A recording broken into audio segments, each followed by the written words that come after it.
My name is Josh Landungan, 26 years old, from White Light and Young Adult Ministry.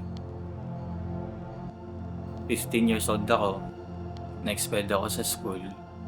Puro alak, yosi, nakatikim ako ng marijuana. Gabi-gabi, sa kalsada ka na natutulog. Akala mo nun nakakatakas ka sa mundo. Pero lalo ka lang din palang nauubos. Kasi nasa takbuhan ka na hindi maganda. Unang maramdaman ko yung puppy love. 22 years old siya with 2 kids. And 6 months na yata kami nun nung nalaman ko na pangalawa pala ako. Ayun, doon nagsimula yung mga panghuhusga sa akin. Tinatawanan ka nila. Kaya hindi mo magawang magsabi. Doon na rin ako natutulak ng sobra sa dilim. Kaya yung naging takbuhan ko, yung pagputol ng buhay ko. Yung una nun, nasaktan pa ako, nakaramdam pa ako ng sakit and ng takot. Kaya hindi ko tinuloy. Yung pangalawa naman, naramdaman ko na sinave ako ni Lord kasi naputol yung ginamit kong talinan. And yung pangatlo, doon na gumamit ng tao si Lord para sagipin ako.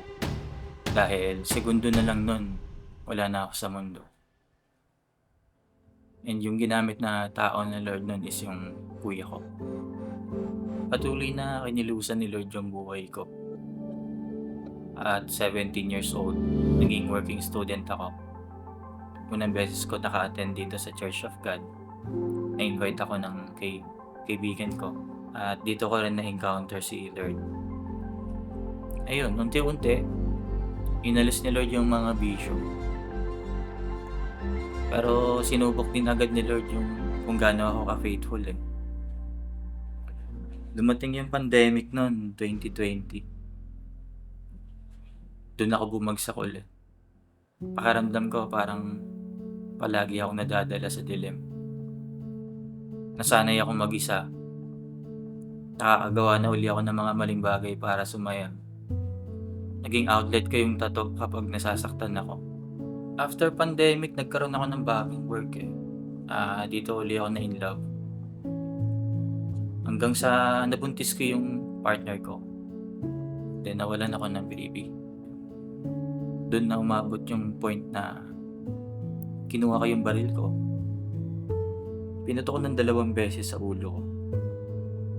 Pero sobrang mahal ako ng Diyos. Hindi yun pumutok kahit fully loaded yung baril ko. Magkasama kami ng mga kaibigan ko. Nagulat ako nung sinabi ng isa sa akin na magdasal daw ako. Napahawak ako nun sa phone. And then nakita ko na may iba pang kasama yung girlfriend ko nung time na yun. Naglaslas ako. Pero hindi pa malalim yung sugat nung dumating yung mga kaibigan ko. Kaya binendahan nila to. Bigla akong naalala yung sinabi ng kaibigan ko na magdasal ako.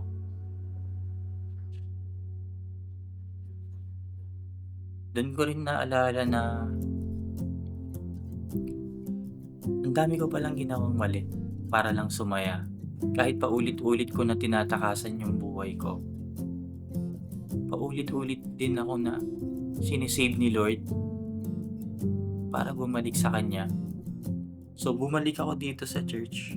Sa kabila ng takot at mga kasalanan ko, niyakap ako ni Lord. Natutuwa ako na ipagpasalamat lahat ng sakit. Natutuwa ako na ilihingi ng tawad lahat ng mali. Unti-unti, binigyan niya ng liwanag yung buhay ko. Sabi nga sa John 8 verse 12, He who comes with me will not be walking in the dark, but will have the light of life. You're blessed when you're at the end of your rope. With less of you, there is more of God in this world.